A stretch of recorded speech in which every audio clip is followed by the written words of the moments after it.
Chosen one. Pause right now and listen. This is not an ordinary moment. Heaven itself has stopped moving, so you could hear this. Out of all the noise around you, an invisible thread has pulled you here. Do not call it coincidence. This is appointment. This is divine timing. You have asked before, why me? Why so much weight on my shoulders? You've walked through nights no one else saw, carried wounds no one else knew, and fought battles no one else understood. You've tried to blend in, but you could never disappear. That is because you were not created to blend in. You were created to stand out. Picture an hourglass. Grain after grain of sand falls, marking time. Yet right now, the hourglass has stopped. No grain moves. Time itself has paused so one truth could reach you. You are chosen. There were seasons when you felt like an instrument left in the corner, collecting dust. But when the master touches the strings, the first sound that comes forth shakes the room. That is you, not forgotten, not abandoned, only hidden until the appointed moment. It is written in the book of Nahum, chapter 1, verse 7. The Lord is good, a refuge in times of trouble. He cares for those who trust in Him. That promise is yours. You have walked through storms, yet you are still standing. You have been pressed down, but not destroyed. You carry proof that God places power inside fragile jars of clay. Your scars are not shame. They are testimony. Think back when you thought you had nothing left. Strength rose in you from nowhere. When others walked away, an unseen hand held you up. When you felt lost, a voice guided you back. That was not luck. That was God. Hear this clearly. You are not weak because you've been wounded. You are strong because you survived. Mountains are not carved overnight.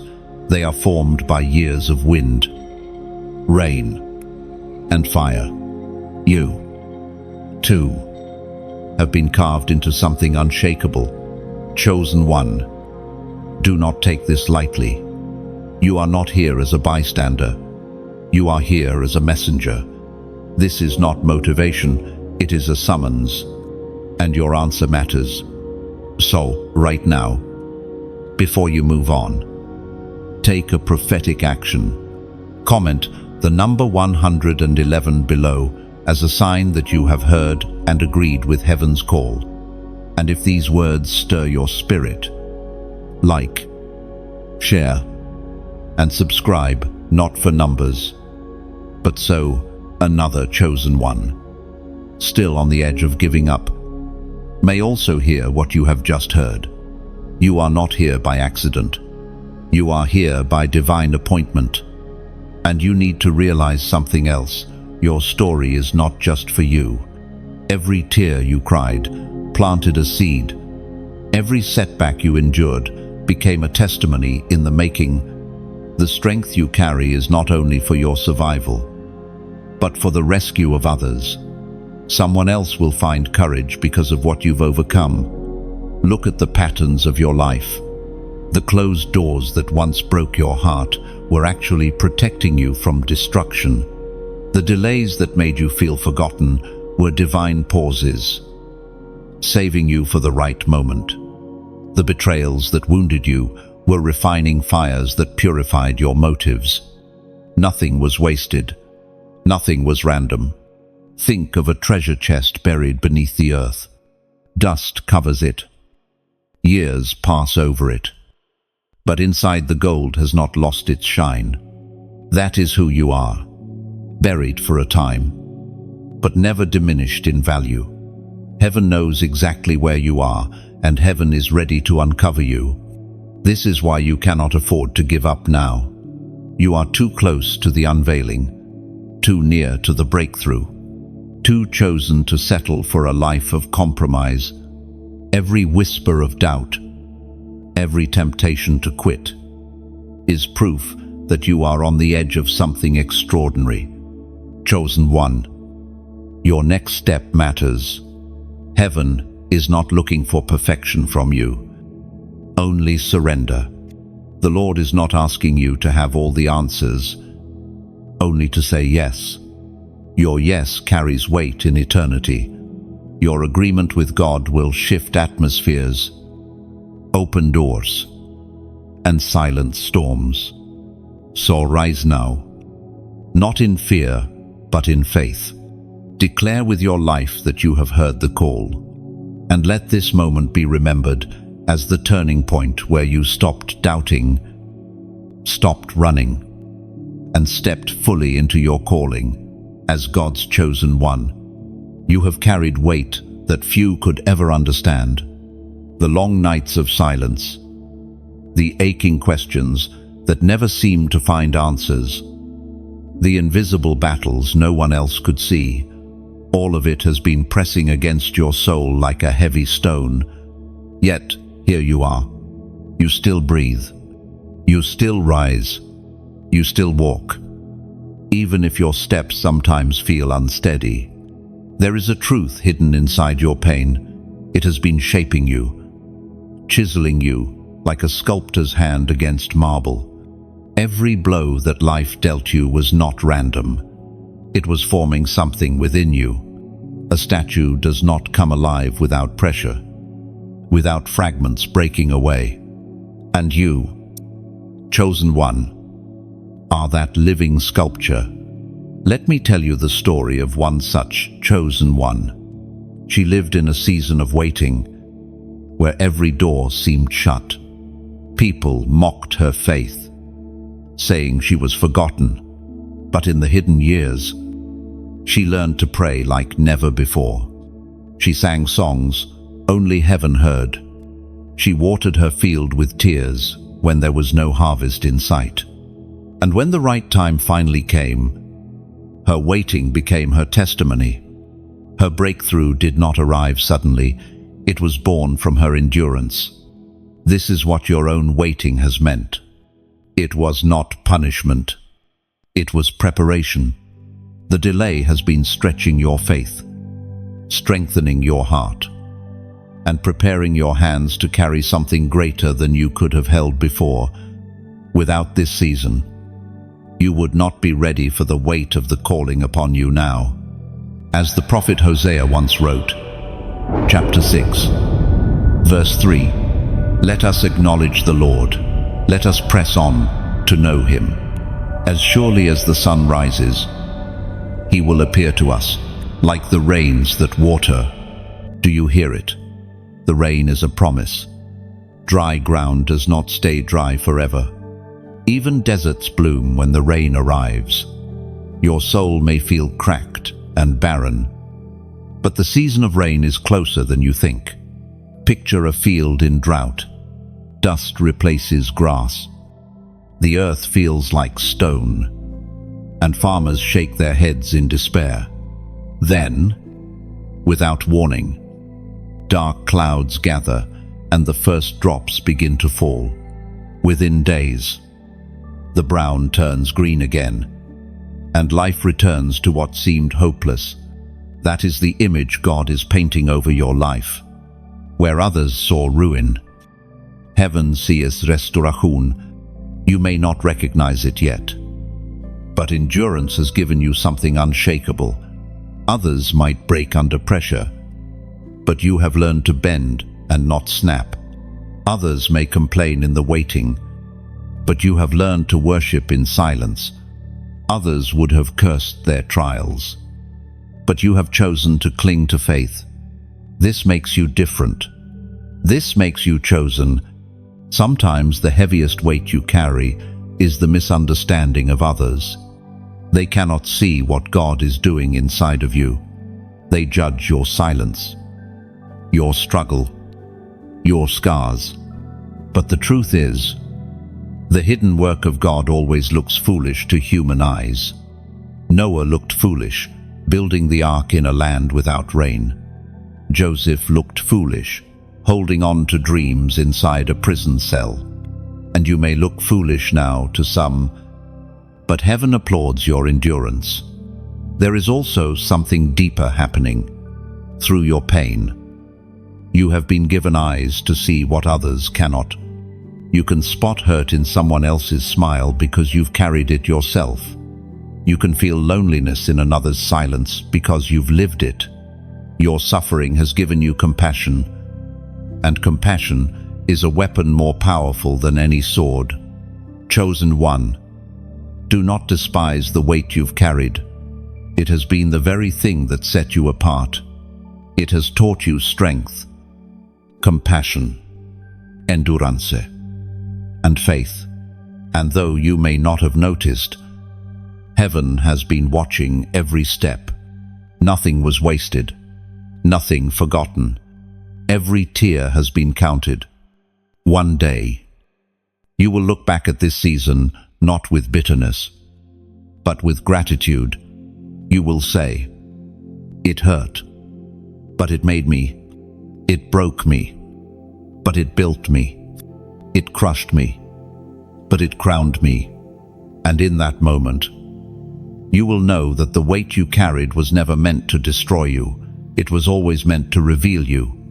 And so, even now, the very weight that once felt unbearable is being transformed into wings. What once bent your shoulders low is now giving you the strength to rise higher than you imagined. The pain that pressed you down is the same power that will lift you up. Do not despise the road you have walked.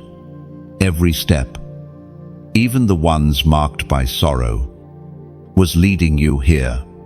And soon, what you carried in silence will speak loudly as testimony. The weight will turn into glory, and the world will see what heaven always knew. You were never designed to blend in. You were never meant to walk in step with the rhythm of the crowd. Something inside you has always felt different, even from the earliest days of your life. And while others may have tried to explain it away, deep down you knew there is a fire in you that refuses to be extinguished. Think of a candle in a cavern. The space around it is pitch black, oppressive, and endless. Yet one small flame has the power to scatter the darkness. It does not need permission. It does not seek approval. It simply shines, and the darkness must retreat. That is who you are. You carry a light that cannot be hidden. You may have wondered why people react to you the way they do, why you are misunderstood, why doors close, why some seem threatened by you without reason. It is not because you are unworthy. It is because your light exposes what others prefer to keep in shadow. Darkness fears what shines. We are reminded through the writings of David in the Psalms, chapter 27, verse 1, "The Lord is my light and my salvation. Whom shall I fear? The Lord is the stronghold of my life. Of whom shall I be afraid? This is why your very presence unsettles the enemy. You may feel small. You may feel unnoticed. But every step you take pushes back against forces you cannot see. You are not just walking through this world. You are carrying a divine disruption. And now, a choice rests before you. Will you accept that you are not ordinary? Will you step into the identity you have always carried? Or will you keep trying to shrink yourself to fit into places you were never meant to belong? Chosen one, I urge you to declare your decision. Write these words below, marked by heaven. When you type them, it is more than a comment. It is a prophetic sign. It is you saying aloud that you no longer run from your difference, you embrace it. It is a seal over your destiny. A declaration that you belong to no one else's mold, but God's. So rise, flame bearer. Do not apologize for your light. Shine brighter, walk taller, and carry your calling boldly. For you were never meant to disappear. You were meant to stand apart. But let me take you deeper. To stand apart is not simply to be different, it is to be consecrated. It means you have been set aside for a higher use. Like a vessel in a temple, many cups may exist in a house, but the golden chalice is chosen only for the sacred. That is you. You are not common. You are holy. Standing apart also means the path is narrower. The crowds may laugh, saying, "You are too serious, too radical, too unwilling to compromise." Yet it is the narrow road that leads to life. Broad gates may look appealing, but they are filled with emptiness. Your separation is not loss, it is protection. Consider Joseph, betrayed by brothers, sold into slavery, thrown into prison. His life looked like rejection, stacked upon rejection. Yet those very rejections became the staircase to his throne. If he had blended in, if he had accepted mediocrity, Egypt would have starved. His difference preserved nations, and so will yours. This is why you feel the friction. Oil will never mix with water. Light will never become darkness. You are not meant to dissolve into the culture around you. You are meant to be the contrast, the bold reminder that there is another way. Standing apart will cost you. Yes, you may lose friends. You may lose opportunities. But what you gain is eternal. You gain clarity of purpose, purity of spirit, and authority from heaven itself. And when the winds of the world shift, those who once mocked you will look to you for guidance. Do not think for a moment that you are unqualified. The very traits you thought disqualified you are the ones God intends to use. The loneliness you endured has made you empathetic. The silence you walked through has made you a better listener. The rejection you felt has carved humility in you. These are not weaknesses. They are tools sharpened in secret. So when you declare, "Marked by heaven," it is not just a phrase. It is you agreeing with heaven's narrative of your life. It is you saying, "I accept my difference as my crown, not my curse." That declaration shifts the atmosphere because it aligns your words with your calling. Chosen one, hear this final truth. Standing apart may feel heavy, but it is also glorious. You are not forgotten. You are not misplaced. You are exactly where you need to be, carrying light in a darkened age. A chosen vessel, shining for eternity. There comes a point when the soul feels as if it is standing on the edge of a cliff. You sense the ground beneath you thinning, the air becoming sharper, the horizon stretching wide. You look down, and fear whispers that one wrong step will send you falling into emptiness. You look ahead, and faith whispers that one bold step will cause you to fly. This tension is not by accident. It is the crossroads of your destiny. Every chosen one faces it, the moment when hesitation must end, when neutrality is no longer possible, when the call of heaven demands a decision. You cannot linger forever at the cliff. To stay frozen is to miss the moment. To leap is to trust that the one who called you will also catch you. It is easy to remain on the safe ground of the familiar, to cling to what you have always known, even if it no longer fits. But safety and destiny rarely walk together. God never promised comfort. He promised calling, and calling often looks like stepping into a place where your feet cannot touch the bottom. Yet your faith learns to walk on water. The prophet Hosea wrote of this choice. Chapter 14, verse 9. Who is wise? Let them realize these things. Who is discerning? Let them understand. The ways of the Lord are right, the righteous walk in them, but the rebellious stumble in them. That is the edge of the cliff, the dividing line between stumbling and walking, between rebellion and surrender. One path may look wide, but it leads only to emptiness. The other path is narrow and steep, yet it carries you straight into the embrace of purpose. Think of the eagle again. The eaglet must one day leave the nest. The mother stirs the nest, making it uncomfortable, pushing the young bird toward the edge. At first, it feels cruel. The eaglet flaps in terror, unready, unsteady. But it is in the falling that the wings are discovered. Without the push, the eagle would never soar. Without the edge, you would never realize your strength. This is the same moment you are living now. The nest is shaking. The ground is no longer comfortable.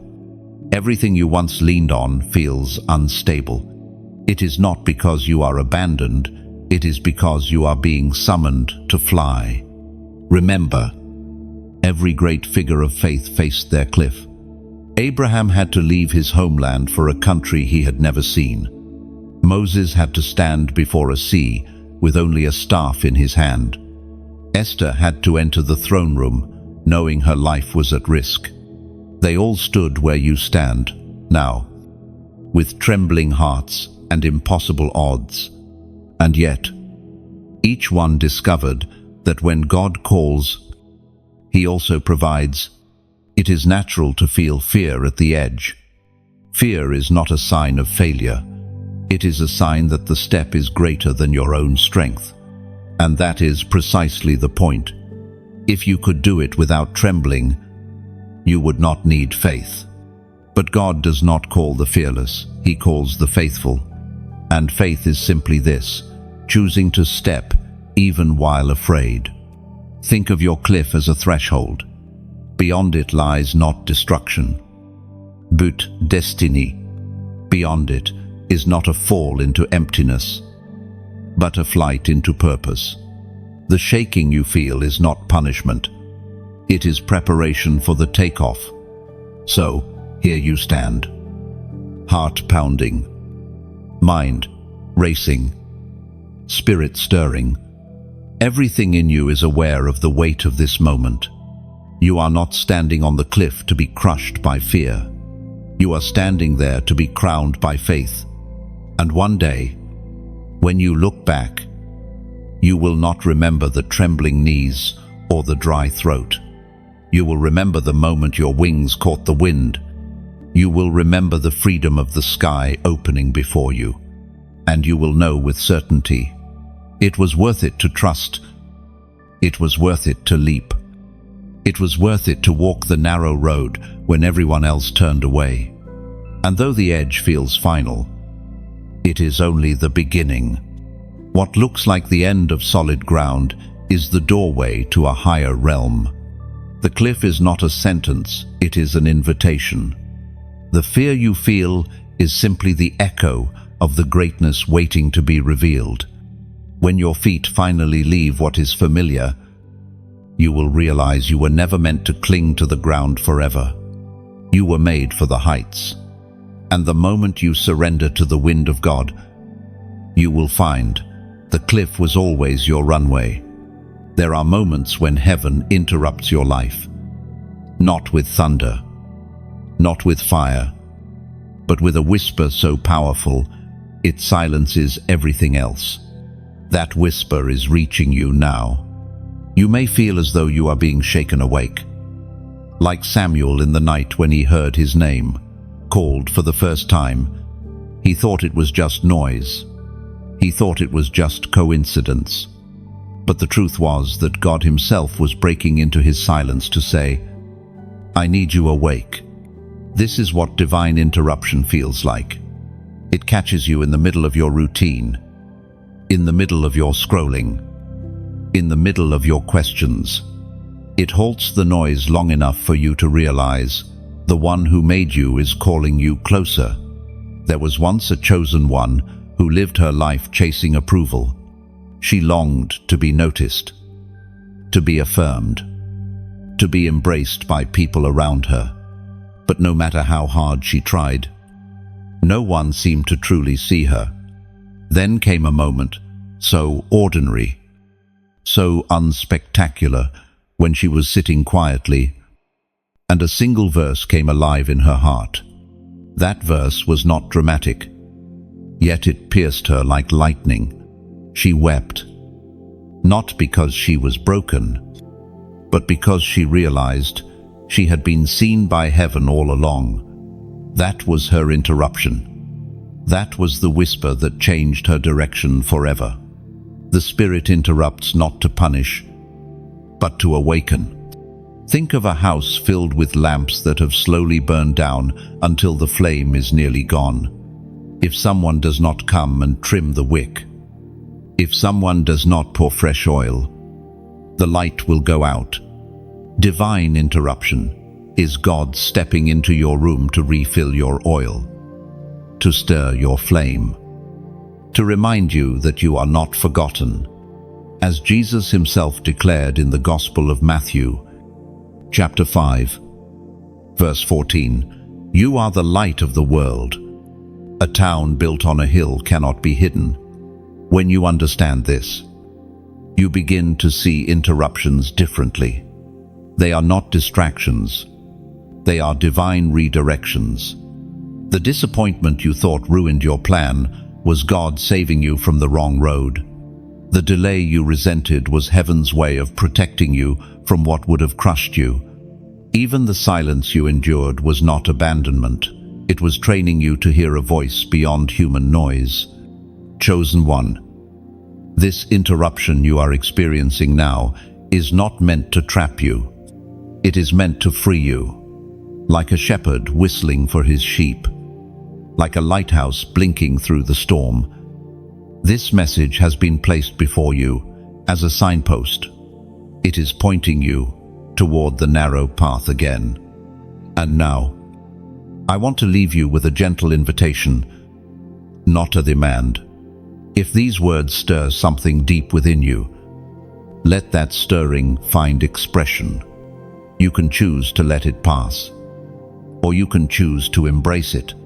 Just as a lamp shines brighter when placed on a window, your response can be the window that lets this light spread to others.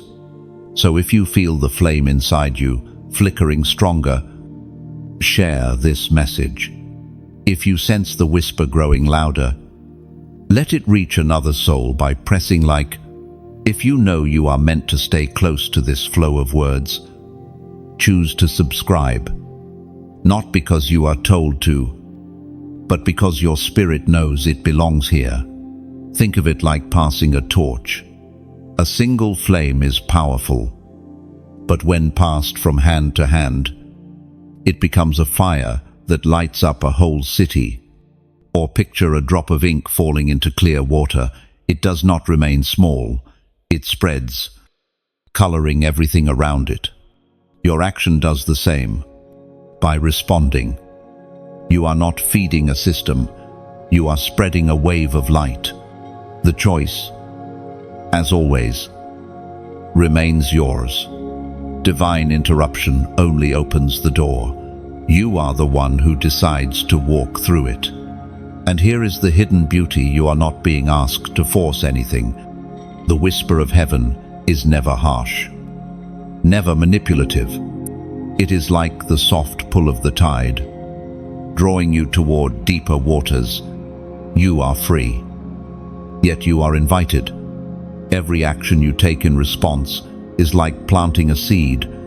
It may seem small, almost invisible, but under the soil, roots begin to stretch. What looks like nothing today becomes the tree of tomorrow, offering shade and fruit for others who are weary. So do not dismiss the stirring in your spirit. This moment is not an accident, and neither is your response. Your agreement with heaven, no matter how quiet it feels, is the first ripple of a wave that will touch many shores. There are moments when the call of God presses in so strongly that you realize this is no coincidence. This is not just another word among many. This is divine intervention. Right now, your spirit is awake because heaven is asking for your response. Not tomorrow, not someday. Now, you may have walked through so many detours that you feel as though you have lost your way. But listen carefully. What seems like wasted time has only been God's way of guiding you back onto the narrow road. The Spirit interrupts, not to condemn, but to realign. You were never abandoned. You were being redirected. Let me tell you about a young man who once carried the mantle of a chosen one. He waited for years, serving quietly, often feeling forgotten. He questioned whether the promises over his life were real. Then one day, as he was simply tending his work in silence, a single moment of divine interruption changed everything. He was seen. He was called. He was lifted into the purpose he had long been prepared for. What seemed like a delay was in truth a season of shaping. His story reflects yours. Silence does not mean absence, it means preparation. The Spirit spoke through the prophet Haggai. Chapter 2, verse 9. The glory of this present house will be greater than the glory of the former house, declares the Lord Almighty. And in this place I will grant peace. Do you hear it? Your future does not shrink your past, it surpasses it. The latter days of your life are not lesser, they are greater. The peace you long for is not behind you, it is ahead. What you thought was lost is not the end of your story. What is coming is weightier, brighter, and stronger than anything you have walked through before. Think of a harp with a broken string. At first glance, it seems ruined, but in the hands of a master, even a broken instrument can produce music that touches hearts. The song may sound different, but sometimes the different sound is the very one that carries the deepest beauty. You, too, may feel broken in places, yet your brokenness has not disqualified you. It has given you a sound heaven longs to release into the earth. Chosen one. Every interruption in your life has been leading you to this very moment. Every delay has been building strength in your spirit. Every trial has been forging a testimony. And right now, your response matters. This is not about ritual. This is about alignment. So I call you to an act of faith, not to impress anyone, not for empty tradition, but as a prophetic sign that you are saying yes to God's intervention in your life, right here, right now. Declare it with your fingers and with your faith. Comment the number 999. Why 999? Because it carries the sound of completion, the closing of one chapter and the opening of another. It marks the end of delay and the birth of destiny. It is the trumpet note announcing, this is finished. And something new begins. When you type 999, you are not simply writing numbers, you are proclaiming that what held you back is over, and what God has prepared is about to unfold. Imagine it like planting a flag on new territory. Each 9 is a step into a new horizon. Each 9 is a key turning in a lock. Each 9 is your voice joining heaven's declaration. My waiting season is complete. I step into the new. Do not underestimate the power of this small obedience. A single act of faith often becomes the doorway to miracles. With your yes, you are giving heaven permission to move in ways beyond your imagination. So let your response rise now, not as pressure, not as compulsion, but as a free offering of faith. Comment the number 999 and 99, and let that number be your seal, your covenant, your declaration that this is the moment everything shifts. And as you write it, know this: heaven sees, heaven hears, and heaven responds. And remember, 999 is not random. It is the closing of a circle and the unveiling of what is next. Just as a tree sheds its leaves in autumn to prepare for spring, 999 declares that what has ended in your life was necessary so that something new could rise. It is not the symbol of loss, it is the banner of completion. Each 9 carries weight. The first 9 marks the end of old struggles. The second 9 signals the breaking of hidden chains. The third 9 proclaims the fullness of God's plan coming alive in you. When you type 999, you are saying, I accept the ending. I embrace the beginning. I step into the fullness prepared for me. There is a reason why your very presence unsettles the atmosphere around you. It is not arrogance. It is not pride. It is simply the reality of what you carry. There is a weight on your spirit, an unseen mantle, that makes the unseen world take notice. The moment you step into a room, darkness has always feared light. It is a law written into creation itself. Even the smallest spark will send shadows fleeing. This is why the battles in your life have often felt disproportionate. You have wondered why resistance rises against you when you have done nothing wrong. The answer is that you carry a presence that cannot be ignored. Your light exposes what others prefer to keep hidden. Think of it like this: when a lion steps into a field, every creature takes notice. Some scatter in fear. Some watch in silence. Some growl in defiance, but none can remain indifferent. That is you. The lion within you is not visible in your natural eyes, but it is clear to the realm of the spirit. That is why you draw responses that others never encounter. We find in the book of James, chapter 4, verse 7, submit yourselves, then, to God. Resist the devil, and he will flee from you. Your presence carries that authority. It is not because of your strength alone, but because you are submitted. The power that flows through you is not borrowed from the world. It is anchored in heaven. And when the enemy sees that, he trembles. He knows he cannot remain where submission and obedience have taken root. Yet, this weight also explains your loneliness. Few understand what you carry. Many misinterpret your silence. Some mistake your seriousness for arrogance, your clarity for judgment, your vision for pride. But these misunderstandings are not the truth of you.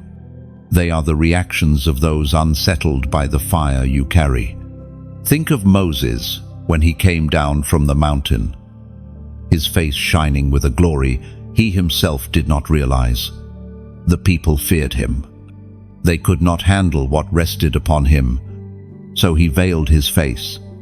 In the same way, you may have felt the need to hide, to tone down, to cover your brightness so others would be more comfortable.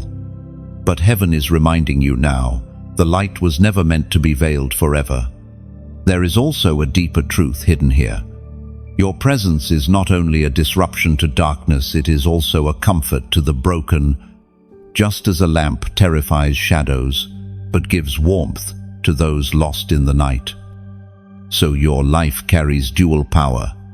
For some, you are a reminder that change is possible. For others, you are proof that healing is near. And for those who walk in opposition, your presence is a mirror they cannot ignore. Consider the imagery of salt. It stings in a wound, yet it also preserves and heals. In the same way, Your presence provokes discomfort in some, but it also preserves life and brings restoration to others. This paradox is part of your calling. It is why you cannot expect universal applause. The very nature of what you carry ensures that some will resist, even as others are healed. You must come to peace with this truth. You will never be able to live like everyone else. The path of the chosen is always narrower, but within that narrowness lies freedom. For when you stop trying to soften your fire, you discover that your true role is not to blend, it is to blaze. Picture yourself as a torch walking through a dark forest. The trees cannot hide their shadows from you. The creatures of the night scatter as you pass. Yet those who were lost on the path are suddenly able to see again because your torchlight reveals the way.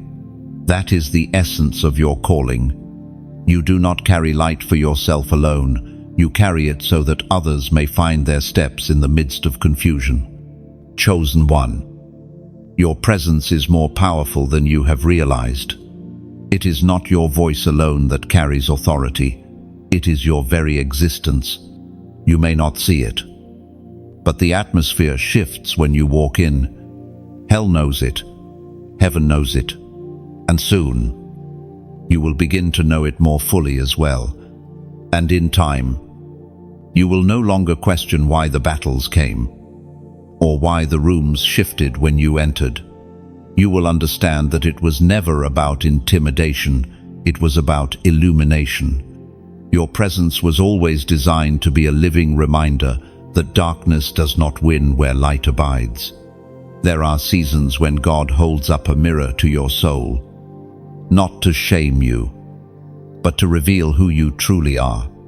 For years you may have seen only fragments, your failures, your flaws, your struggles. But heaven has always seen the whole picture. The mirror of truth is not a reflection of your weakness. It is the unveiling of your identity. Imagine a mirror covered in dust, left in an attic, forgotten by everyone who passes by. The glass itself has never lost its ability to reflect, but the dust makes it look dull, lifeless, broken. Yet with one touch, with one cloth, the dust begins to fall away, and suddenly, what was always there is revealed. That is you. The mirror of truth is being cleaned, and the reflection that emerges is not who you feared you were, it is who God always knew you were. This is why the enemy fights so hard to distort your reflection. If he can convince you that you are worthless, you will never rise into the authority you carry. If he can trap you in shame, you will never dare to step into your crown. The war is not simply against your circumstances, it is against your vision of yourself. The Apostle Paul wrote in his second letter to the Corinthians, chapter 4, verse 7, "But we have this treasure in jars of clay to show that this all-surpassing power is from God and not from us." Do you see it? You are a vessel, fragile, yes, imperfect, yes, but inside you, a treasure beyond calculation. The cracks in your life do not diminish the treasure, they make it visible. Without the cracks, the light could never shine through. Think of a stained glass window in a cathedral. Each piece is jagged, broken, cut into shapes that by themselves seem incomplete. But when the pieces are placed together and the light of the sun pours through, they create something breathtaking. Your story is like that window. The broken parts are not random, they are arranged into a pattern only heaven could design. You may have believed that your identity was defined by your past mistakes, by the words of others, or by the limitations of your circumstances. But the mirror of truth reveals something different. You are marked, chosen, set apart. The labels others placed on you are peeling away. The false names, failure, unworthy, forgotten, are being erased. What remains is the name God wrote over you before you were even born. There is a reason why. Even in your lowest moments, something deep inside refused to die. That was the mark of heaven within you, a flame that could be hidden but not extinguished, a reminder that no matter how far you wandered, your identity remained untouched. The unveiling of truth is not always comfortable. It requires facing the lies you believed for too long. It requires letting go of masks that kept you safe, but also kept you small. Yet once you see yourself through heaven's eyes, you cannot go back. You cannot return to the cage of old identities once you've glimpsed the crown resting on your head. And here is the mystery. The more you see the truth about yourself, the more you see the truth about God. For His strength is revealed in your weakness. His glory is revealed in your cracks. His light is revealed through your scars. This is why you are not disqualified by your flaws. They are the very stage upon which His power is displayed. Chosen one. The mirror of truth is before you. Do not shrink away from it. Do not let the dust of lies cloud your reflection any longer. Look into it and see. You are not broken beyond repair. You are a vessel of treasure. You are not an accident of circumstance. You are the design of eternity. And when you embrace this truth, the enemy loses his grip. Shame loses its voice. Fear loses its chains. Because once you see who you are, you cannot be deceived into being less. You cannot be persuaded to settle for shadows when you have seen the light. So let the mirror reveal. Let the truth rise. And let your reflection declare what heaven has always known. You are chosen, treasured, and destined for glory. And as the dust continues to fall from the mirror, you will find yourself gazing not at shame, but at radiance. What you once saw as brokenness now glimmers as beauty, refracting heaven's light in ways only your story could. The reflection is clear. You were chosen all along. There is a voice that calls from the wilderness. It does not speak with the smooth tone of the crowd or the polished promises of the world. It is raw. It is urgent. And it carries the weight of eternity. That voice is reaching you now, pulling you beyond comfort, beyond compromise, beyond delay. The wilderness has always been the place where chosen ones are shaped. Before the crown, there is the desert. Before the breakthrough, there is the waiting. Moses found God in the wilderness of Midian. Elijah heard the whisper on the mountain after the fire and earthquake. John the Baptist lived in the desert, preparing the way for the Messiah. It is in the wilderness where distractions die and truth becomes unshakable. This is why your season of waiting has felt so heavy. The silence has been deafening. The isolation has been sharp. But the wilderness is not the grave, it is the classroom. It strips away what is unnecessary so you can hear what truly matters. In the Gospel of John, chapter 1, verse 23, it is written, "I am the voice of one calling in the wilderness. Make straight the way for the Lord." That is what is happening within you. The wilderness is shaping your voice. It is giving you clarity, authority, and authenticity. When you speak after this season, your words will not be empty. They will carry weight because they were forged in silence and tested in fire. Imagine a bow being drawn back. The arrow waits in tension, pulled further and further, almost to the point of breaking. Yet the tension is not punishment, it is power. The deeper the pull, the farther the arrow will fly when released. You are that arrow. Your wilderness is the pull. The release will be your destiny. There will come a day when the silence breaks, and your voice will be the trumpet call. Others have been waiting to hear. You will not speak from theory, but from survival. You will not repeat empty words. You will release living fire. So right now, as a prophetic act of agreement, I invite you to write these words in the comments. I will rise.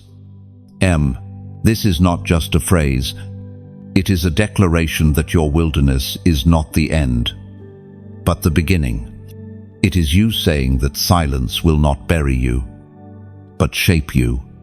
It is you standing tall in the desert and proclaiming, "This ground will not break me, it will birth me." Chosen one, your wilderness is temporary, but your voice is eternal. Do not despise the silence. Do not fear the waiting, for from this place a sound will rise that shakes the earth. The wilderness is not punishment, it is preparation. If the palace had come too soon, it would have crushed you. If the crown had rested on your head too early, it would have slipped away. The wilderness is heaven's way of training your hands for the weight of glory. Without this season, you would not have the strength to carry what is coming. Every silence you endured was sharpening your hearing. Every unanswered prayer was deepening your faith. Every lonely path was teaching you to walk without needing applause. This is the mystery of the wilderness. It takes away what is shallow so that what remains is unshakable. Think of David.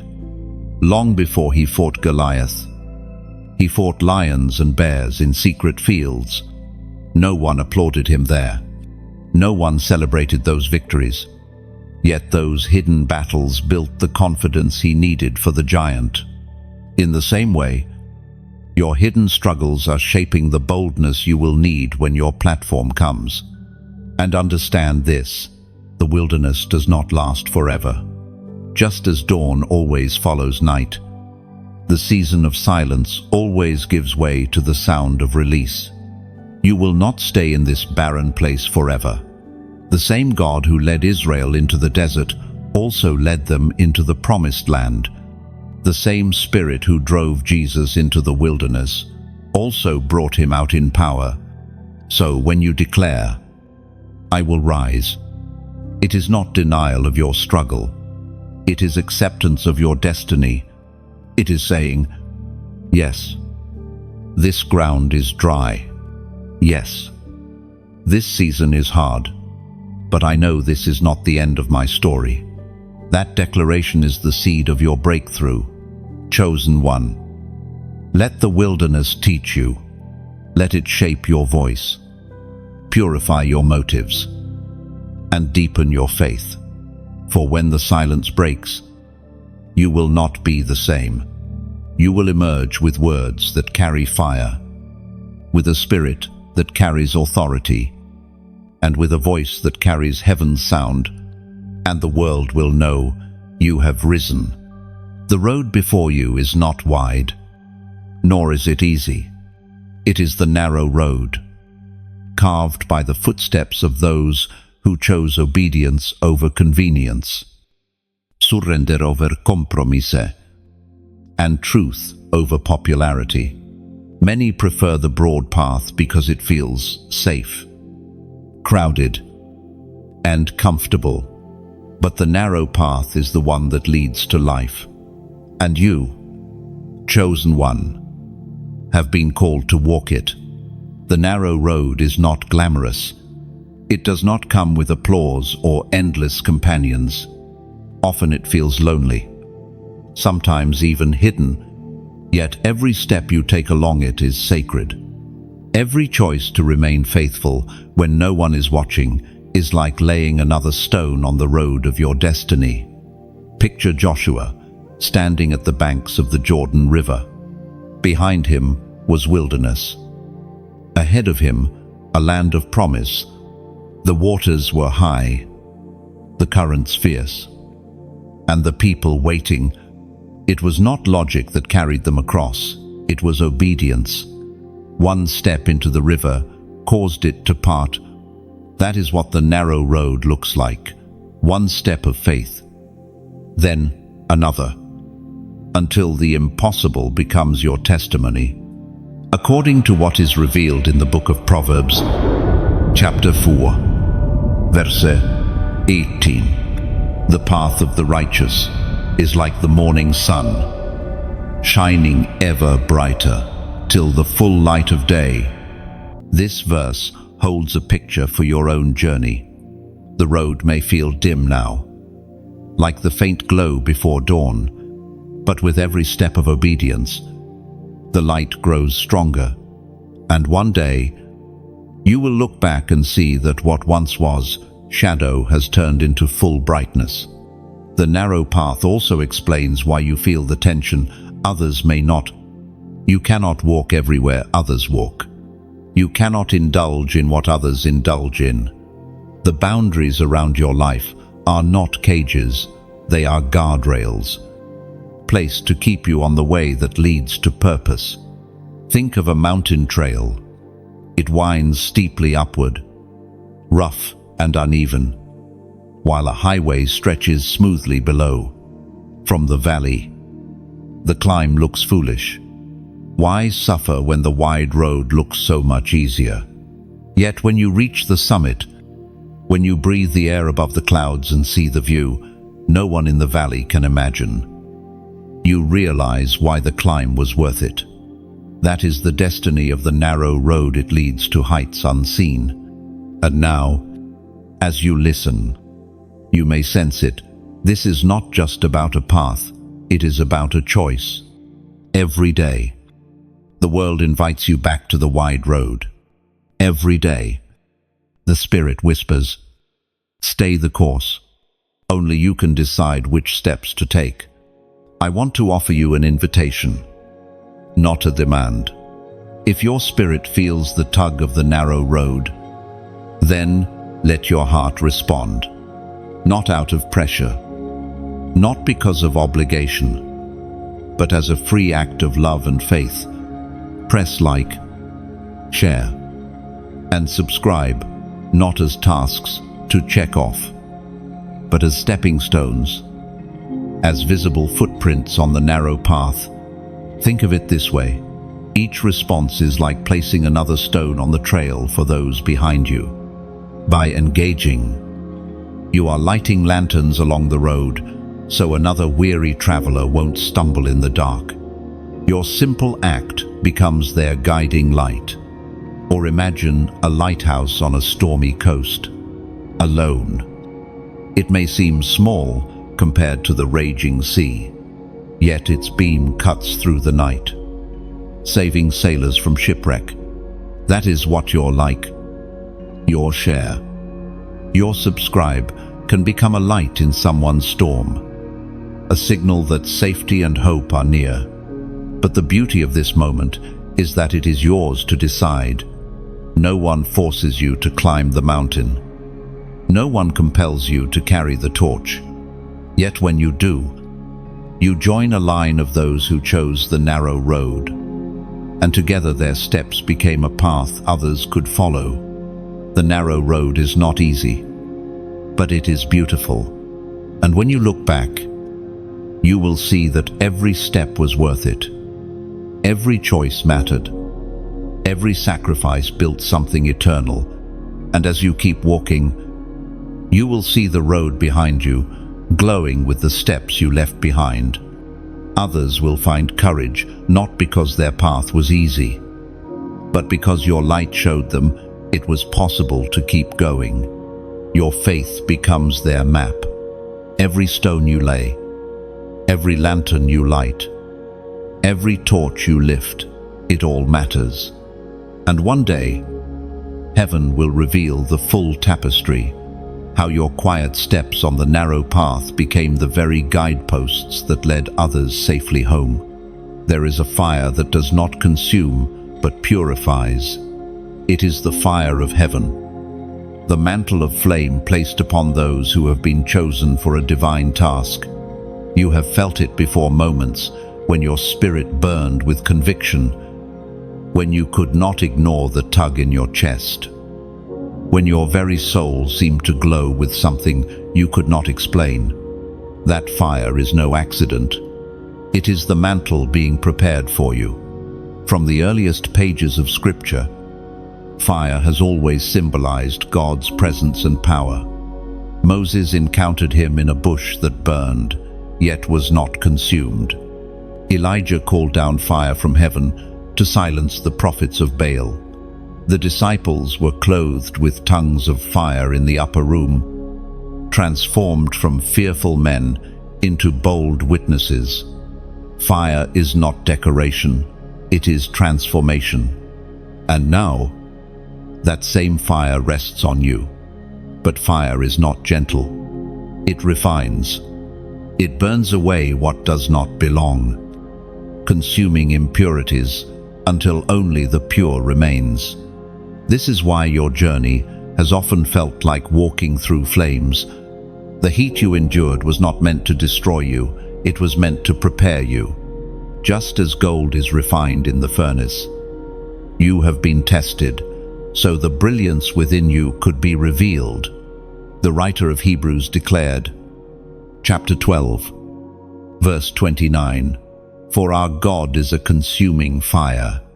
This is not a fire of destruction, but of destiny. It burns away the false, so the true can shine.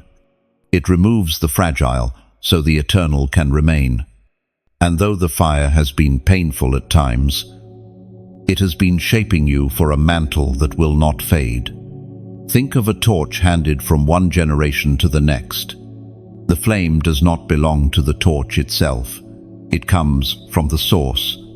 The torch is simply the vessel. In the same way, the fire in you is not yours to boast of. It is heaven's flame, placed in your hands for this moment in history, and you are called to carry it forward. This mantle of fire is not just for your survival, it is for your assignment. The world does not need more shadows, it needs burning ones. People who carry a light so fierce it cannot be ignored. Your presence in dark spaces is not accidental. You are the torchbearer who walks into places where others fear to tread, carrying heat and light that shift the atmosphere. There will be those who do not understand your fire. Some will feel threatened by it. Others will try to diminish it, telling you to calm down, to be less, to hide your flame. But hear this, a torch hidden under a blanket serves no one. A fire that is muted brings no warmth. You were not given this mantle to keep it quiet. You were given it to shine. At times, you may fear being burned out. You may worry that the fire is too heavy to carry, that the flame will consume you instead of the world around you. But remember this, the fire does not depend on your strength. Just as the oil in the temple lamps never ran out, the source of your flame is not your own effort, but the eternal Spirit of God. Imagine yourself standing on a hill at night, holding the torch high. Around you, the land is dark, yet as you raise your flame, others begin to gather. Some come closer, warmed by the heat. Others lift their own torches, lighting them from yours. And soon the hillside blazes with 100 flames. That is the power of the mantle you carry. It multiplies. Chosen one, the fire you bear is a sign. It marks you as one who belongs to heaven's story. Do not despise it. Do not hide it. And do not fear it. Embrace the mantle of fire, for it is your calling, your crown, and your commission. And when you walk in that fire, you will find that even the darkness that once terrified you cannot stand. For a single torch may seem small, but when it burns with heaven's flame, nor darkness can overcome it. And when the night grows darker, your flame will only seem brighter. What once felt like a burden will be revealed as a beacon, a light others cannot ignore. The mantle of fire is not just about you, it is about every soul your torch will ignite along the way. For fire spreads. What heaven entrusted to you will not remain in your hands alone. The sparks will leap, the flames will catch, and generations will see light because you dared to carry the fire. There comes a point in the journey when the weight of waiting shifts, and suddenly the air feels different. You sense that breakthrough is near. You cannot explain it logically, but your spirit knows. The ground beneath you is trembling with change. The door that seemed locked forever begins to stir on its hinges. What you once thought was buried forever begins to breathe again. Breakthrough is not only about circumstances shifting, it is about vision opening. It is about seeing with new eyes what has been in front of you all along. Many times, God allows the delay not to punish you, but to sharpen your perception. You cannot step into new places with old sight. You cannot carry the treasure of tomorrow with the perspective of yesterday. Think of a seed pressed into the soil. For months, nothing seems to happen. The dirt remains undisturbed. The ground looks the same, but deep below, the seed is breaking open. Roots are forming. Strength is growing. And then, one day, without warning, the sprout pushes through the surface. That is breakthrough. It is sudden, but it was always being prepared in secret. We find in the Gospel of John, chapter 12, verse 24, "Very truly I tell you, unless a kernel of wheat falls to the ground and dies, it remains only a single seed. But if it dies, it produces many seeds." Your waiting season may have felt like dying, but it was only planting. The brokenness you endured was the cracking open of the shell so that new life could emerge. The nights of silence were not wasted. They were watering your roots. Now, breakthrough is not far. It is rising within you. But breakthrough also requires alignment. It is not enough to feel the shift. You must declare it. Embrace it. Agree with it. Heaven partners with those who are willing to say yes, even before the full picture unfolds. Faith is not waiting until the sprout is visible. Faith is declaring the harvest while the seed is still underground. Imagine standing at the threshold of a door. You do not see the room beyond, but you hear sounds from inside: laughter, music, the scent of food carried on the air. You know something awaits you, though your eyes cannot yet see it. That is where you stand now, at the threshold of breakthrough, hearing the whisper of what is about to come. And this is why I invite you to act in faith right here, right now. Not for ritual, not for performance, but as a prophetic sign of your agreement with heaven. Comment the number 555. Why 555? Because it speaks of grace multiplied, of God's favor, expanding beyond what you could earn, of divine hands, arranging what human strength cannot accomplish. 5 is the number of grace, and 555 is the echo of that grace, layered and overflowing. When you declare 555, you are saying, I step into breakthrough not by my own striving, but by the overflowing grace of God.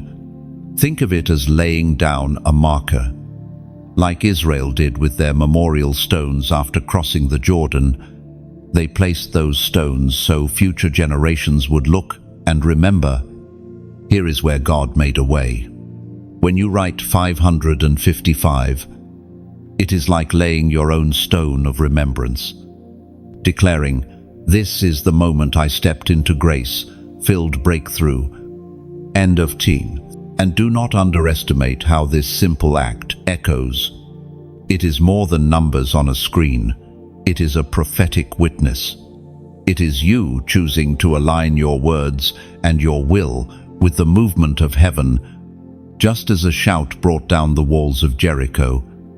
Your declaration carries more weight than you realize. Chosen one. The season of silence is giving way to the sound of release. The seed that seemed buried is breaking through.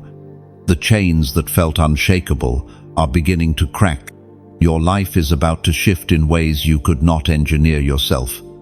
Not because of striving, but because of grace. So mark this moment. Stand at the threshold. Lift your eyes and declare with faith. 555. Let it be your covenant with heaven, your agreement with breakthrough, your memorial of grace. And as you do, watch as what was hidden begins to rise. What was locked begins to open, and what was lost begins to return. And when the shift begins, you will know it was never your strength that opened the way. It was grace upon grace, overflowing like a river after the rain. The number you declared will not just mark a moment, it will mark the beginning of your new season. Every storm you have faced has carried a hidden message. It may have looked like destruction. It may have felt like chaos. But storms are not always sent to destroy. They often come to confirm. They prove the strength of what is anchored. They reveal what was shallow and what was deep. They test, but they also testify. You know this truth because you have lived it. The winds have howled against you. The rains have poured over your life.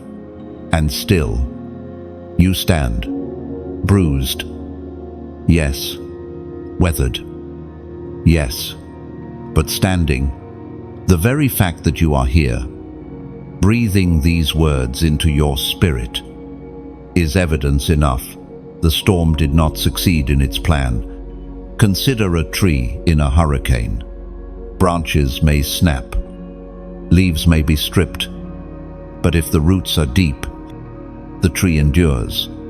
When the winds pass, it still rises, scarred but alive. Your life is that tree. The scars on your soul are proof that you survived what others could not. Your roots, faith, I hope, and endurance have held you firm when everything around you seemed to collapse.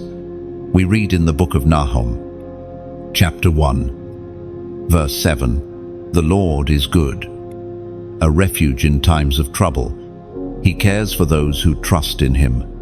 That promise has been alive in every storm you faced. When you thought you were alone, he was sheltering you. When you thought the waters would consume you, he was lifting you above the waves. When you thought the thunder would silence your voice, he was placing strength in your spirit. Storms also reveal your calling. Ships are not tested in calm harbors, they are tested in rough seas. And you, chosen one, have been tested so that you might carry others through their storms. What you endured has given you a voice that speaks with authority. People may argue with your opinions, but they cannot argue with your survival. Your life is living testimony that God sustains his own. Think of the disciples on the Sea of Galilee. The storm rose suddenly, waves crashing, fear rising in their throats. But Jesus stood and spoke one word, peace, and the waters obeyed. What terrified them became the stage for revelation. The storm was the classroom where they discovered the authority of the one in their boat.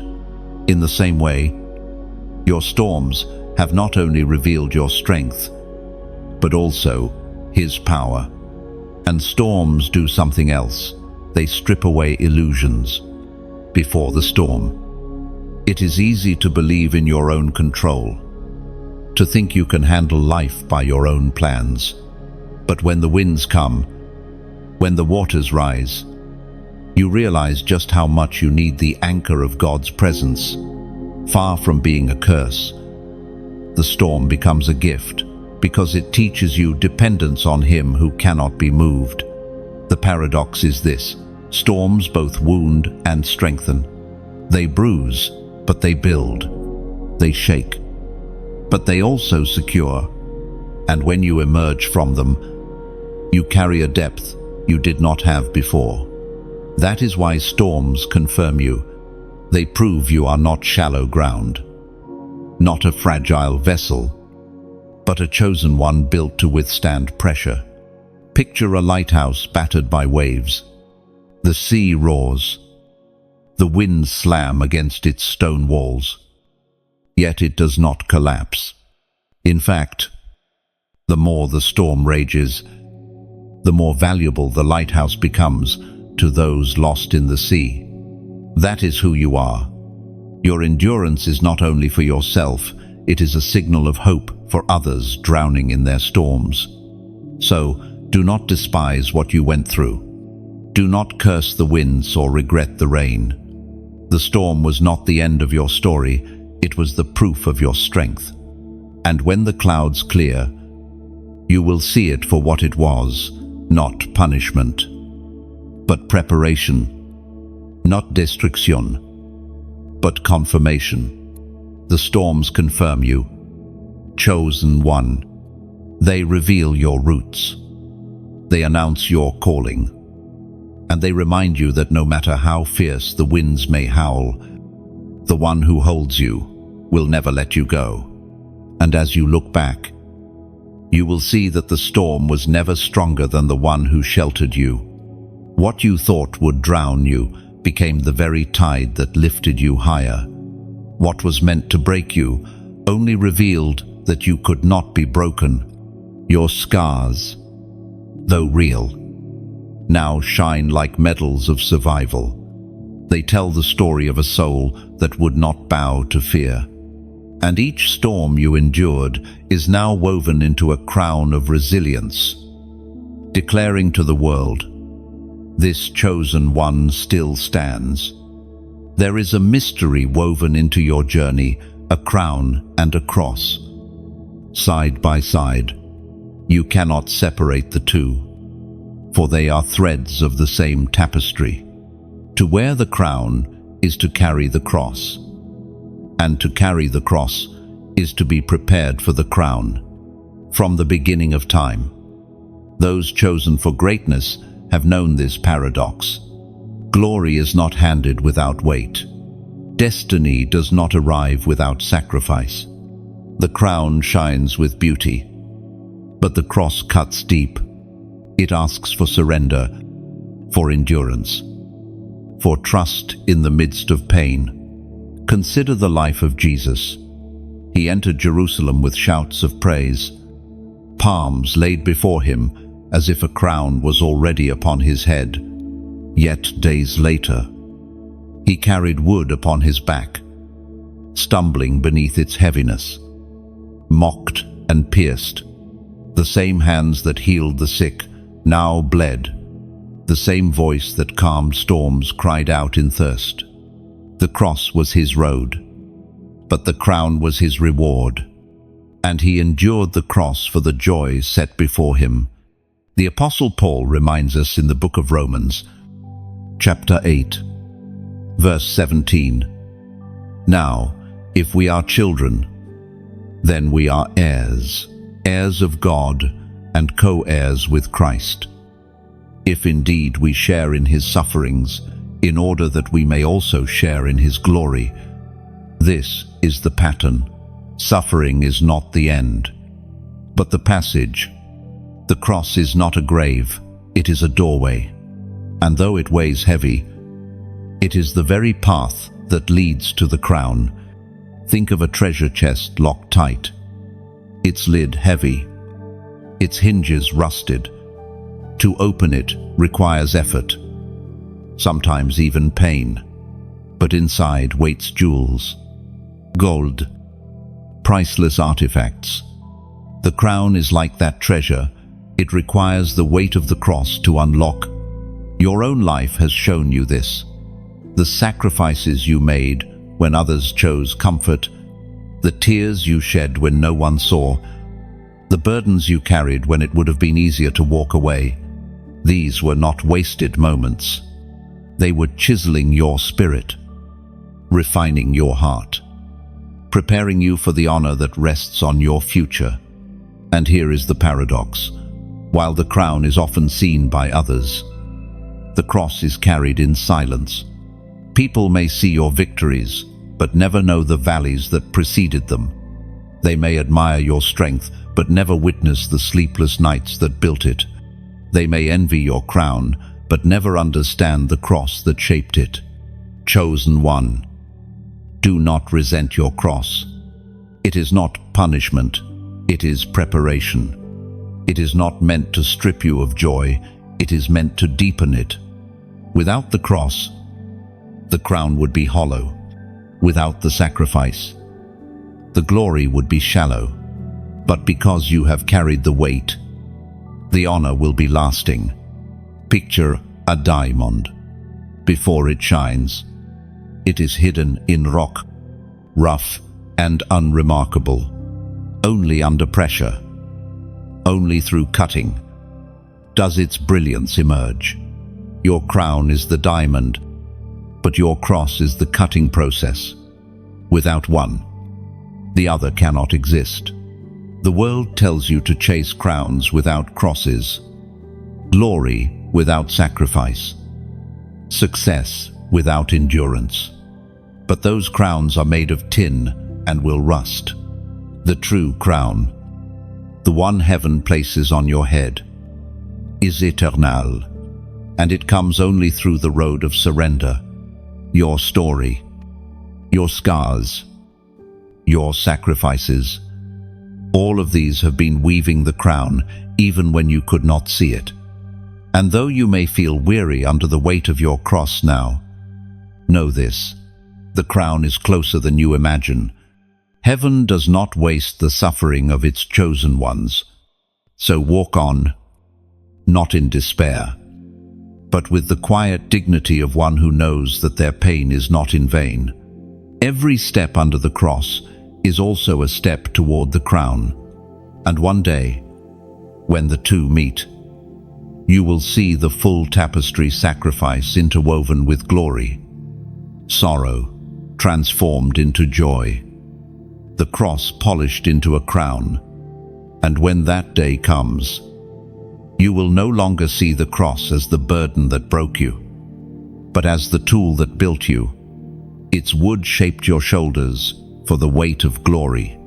Its weight trained your spirit to endure. Without it, the crown would not fit. The two will stand together in your story forever, the cross declaring what you carried, the crown declaring what you overcame. And in that union, heaven will point to you as proof. This is what it means to be chosen, to suffer with Christ and to reign with Him. There is a stirring in the earth, a quiet expectation that cannot be denied. Nations are restless, hearts are searching. Creation itself groans for renewal. And in the midst of this, heaven points to you, not to the crowd, not to the masses, but to the one listening now. For the nations are waiting not for another politician, not for another celebrity, but for the rising of God's chosen ones. You have felt it, haven't you? That sense that your life is not only about you, that the weight you carry, the fire you hold, the lessons you have endured were never just for your personal story. There is a generation that will be touched by your obedience. There are nations that will hear the echo of your voice. It may sound too grand for one person. How can a single life shift the direction of a people? And yet, History has always turned through individuals who chose obedience. Moses stood before Pharaoh with only a staff in his hand. But Egypt trembled. Esther walked into the king's court with nothing but courage, and an entire people was saved. Paul carried the gospel across seas, and nations were never the same again. One life, one flame that could not be extinguished.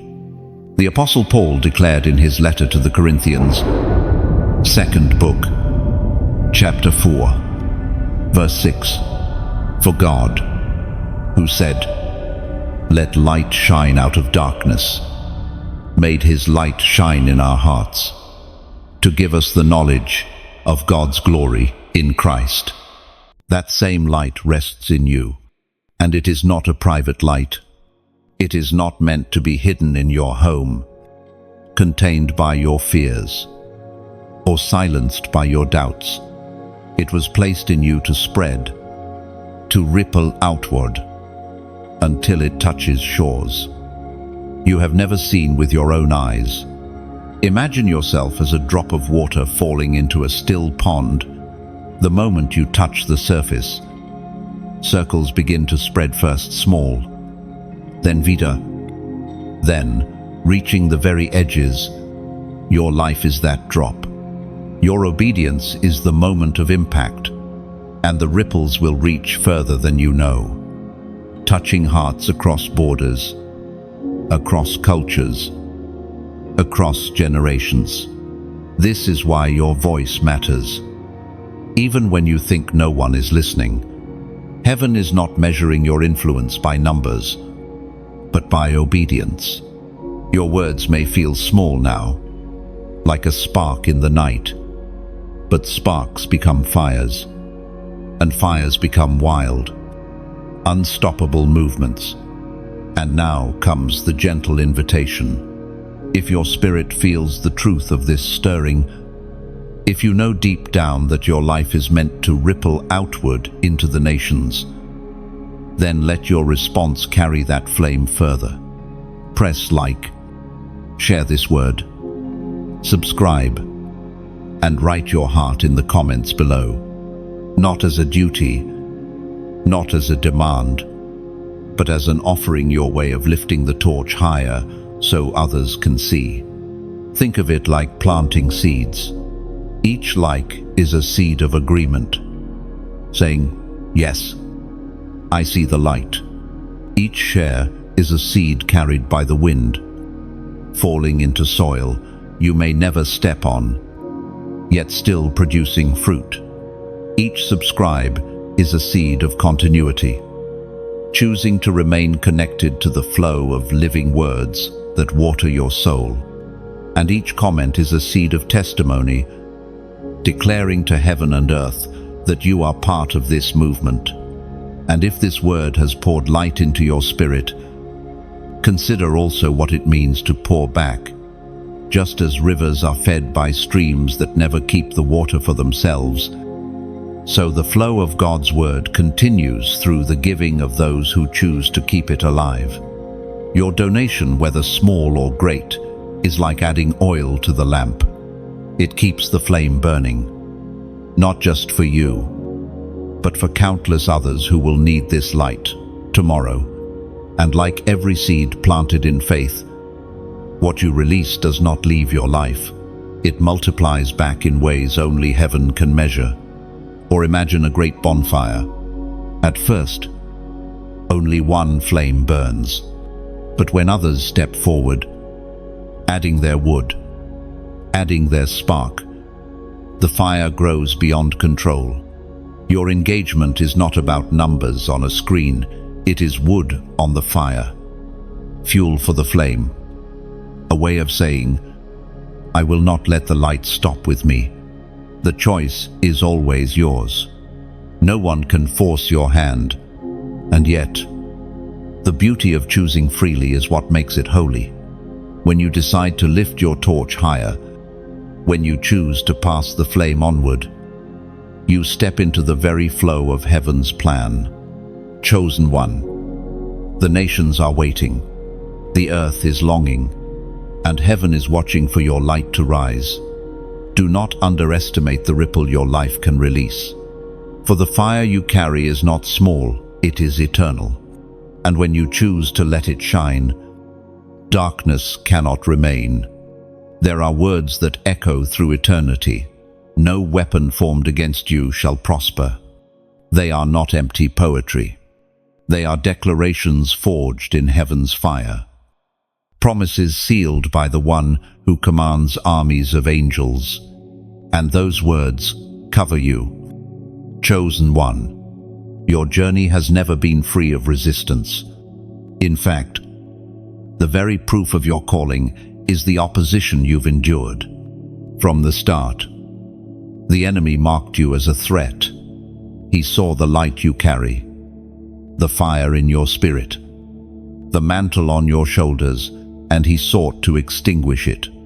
That is why the pressure has been unrelenting, why the attacks have seemed unfair, why the warfare has been so intense. But here is the truth. What was formed against you did not prosper. Yes, the weapon was built. Yes, the arrow was aimed. Yes, the trap was set. But still you remain. Not because you are perfect, not because you are untouchable, but because you are sealed. You are held in the palm of the Almighty, and nothing can snatch you away. Think of a ship on stormy waters. The waves crash, the winds roar, but as long as the anchor holds, the vessel will not drift into ruin. You are that ship, and your anchor is not in circumstances, not in human promises, but in the unshakable hand of God. That is why you are still here. The writer of Hebrews speaks this assurance. Chapter 6, verse 19. We have this hope as an anchor for the soul, firm and secure. It enters the inner sanctuary, behind the curtain. Hope is your anchor. It is what tethered you when despair tried to pull you under. It is what steadied you when betrayal rocked your spirit. It is what held you upright when fear tried to break your knees. The battles you've endured were never meant to disqualify you. They were meant to verify you. For each time you withstood, each time you refused to quit, each time you chose faith instead of surrender, you proved to heaven and to hell alike that you cannot be shaken from your destiny. And though you may not always see it, angels have walked with you in moments when you felt utterly alone. Protection encircled you. In nights when sleep would not come because of the weight of your burden, heaven itself watched over you. The unseen shield has always been around you. Think of Daniel in the lion's den. The weapon was real teeth, claws, hungry predators, yet the mouths were shut. Not because the lions ceased to be dangerous, but because God placed his hand between danger and destiny. Your life reflects the same. The threat was real, the pain was real, but protection was stronger. Understand this. To be unstoppable does not mean you never stumble. It means you never remain fallen. To be unshakable does not mean you never feel fear. It means you refuse to be moved by it. To be chosen does not mean a life without battle. It means a life where victory is already written, even before the battle begins. Picture a blacksmith hammering steel. Each blow seems harsh, yet it strengthens the blade, tempering it to withstand pressure. You are that blade, the fire, the hammer. The striking, it was never meant to break you, but to harden your spirit into something unbreakable. So now, look at your scars, not as disfigurements but as medals. Each one is proof that the weapon did not prosper. Each one is testimony that the storm did not sink you.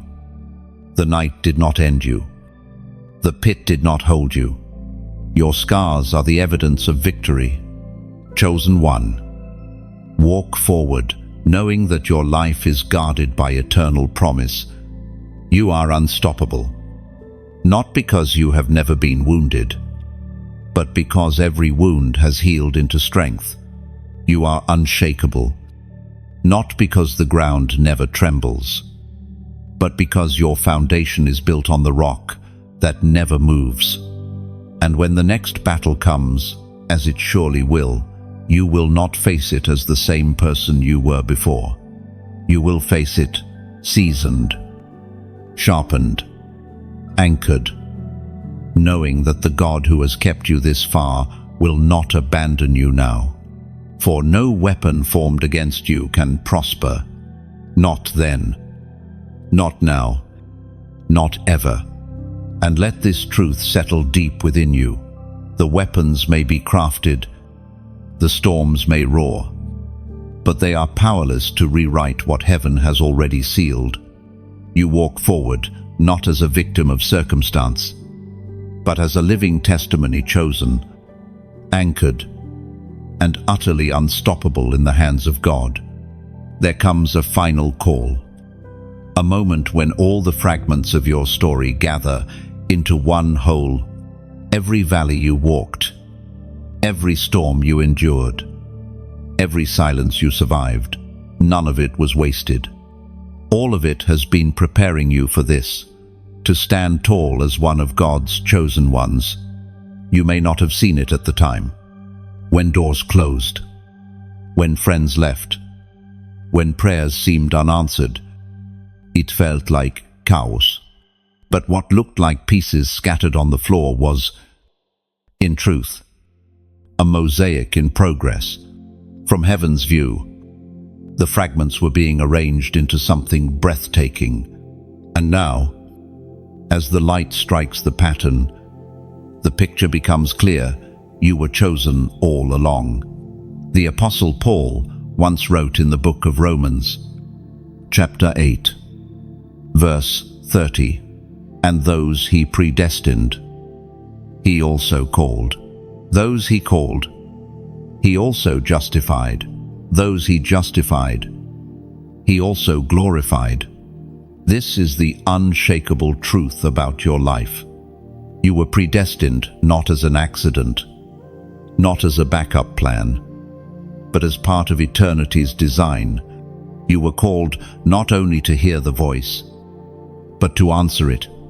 You were justified not by your own works, but by the mercy of God, and you are glorified not in some faraway time only, but even now as His light rests upon you. Think of a crown lying hidden in the dust.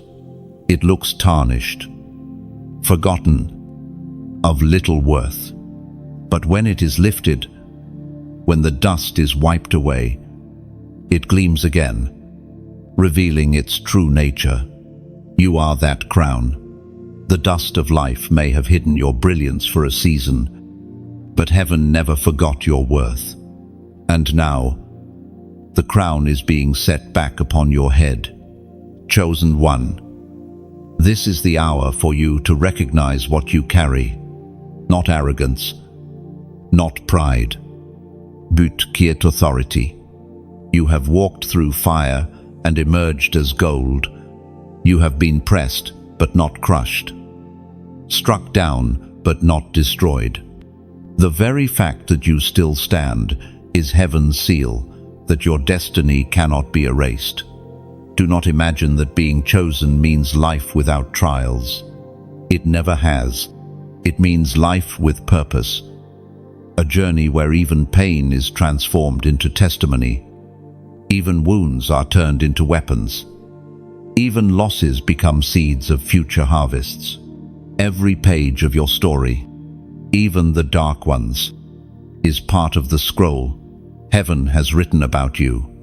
Picture yourself at a doorway, its frame shining with light.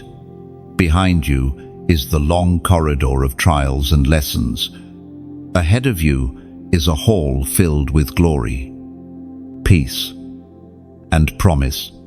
And here you stand at the threshold, holding the key. This is the final call, not to run back into shadows, but to step fully into the light. And as you cross that threshold, you will understand what you could not before. The nights that broke you were the nights that built you. The silence that hurt you was the silence that taught you. The storms that shook you were the storms that confirmed you. Every detail has been woven together for this moment of unveiling. Chosen one. Your future is not small. It stretches beyond the horizon you can see. The nations await your rising. The world longs for your voice, and generations yet unborn will feel the impact of your obedience. You may feel ordinary, but in heaven's story, you are extraordinary. You may feel unseen, but in God's plan, you are irreplaceable. So, stand tall, lift your head, and carry your calling with courage. You are chosen, sealed, and crowned. The time of hiding is ending, and the time of shining is here. Walk forward, not with trembling, but with certainty, for the one who began the work in you is faithful to complete it. And when history looks back, your life will not be remembered as random. It will be remembered as marked by fire, marked by faith, marked by grace, marked as the life of one who answered the final call and lived as God's chosen one. And when the curtain of time finally falls, your story will shine as a testimony carved into eternity, not because you never stumbled, but because you rose again, not because the road was easy, but because you refused to abandon it. The heavens themselves will declare, "This one was faithful." Every scar will gleam like silver, every tear like a diamond, every step like a note in a divine symphony. And all of creation will know that you did not merely survive, you fulfilled your calling. For you were, and forever will be, God's chosen one. Chosen one. You have walked with me through this entire journey, from the valley of silence to the weight of storms, from the mirror of truth to the mantle of fire. Each section has been a reminder that you were never ordinary, you were always chosen. And now, as this message comes to a close, I want to leave you not with pressure, but with a beautiful invitation. What you have received here is not meant to remain only within you. It is like a flame. If it stays hidden, it eventually fades. But when passed along, it becomes a fire that spreads, warming and guiding others. So I invite you, press like, share, subscribe, and leave your heart in the comments below. Not because you must, but because this is how the light multiplies. Each like is a spark that keeps the flame alive. Each share is like passing a torch into another person's night. Each subscribe is a choice to stay connected to the flow of words that have nourished you. And each comment is a marker, a testimony etched in public, saying, I was here, I was moved, I choose to rise. And if this message has stirred your spirit, if you feel led, consider also pouring back into the flame. Your donation is not an obligation. It is like oil for the lamp. It ensures the light continues to shine, not just for you, but for countless others who are still walking in the dark. Just as rivers remain alive because streams keep feeding them, so the flow of God's word continues through those who choose to give freely. Imagine your gift as adding wood to a great bonfire. Alone, one spark is bright, but with every branch added, the fire roars higher, pushing back the night. Your generosity no matter how small, is a piece of wood laid on the flame, ensuring that the light keeps spreading further and further. The beauty of this choice is that it is yours, entirely, freely given, freely received, freely passed on. And when you do, you are not just engaging with content, you are engaging with destiny. So let the light move forward.